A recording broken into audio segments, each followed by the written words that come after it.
Вот в этом дереве лежит медведь. Сейчас я резко тебе в честь твоего дня рождения пойду его покажу. Ну, если меня не съест, конечно. Это я. Страшно, пи***ц.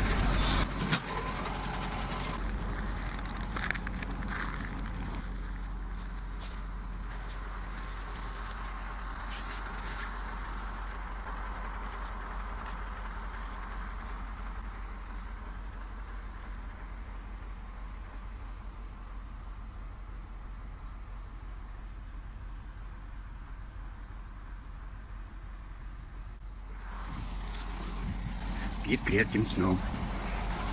Вот так вот бывает в жизни. Но я без карабина, я его трогать не буду. Да и пусть себе спит, наверное.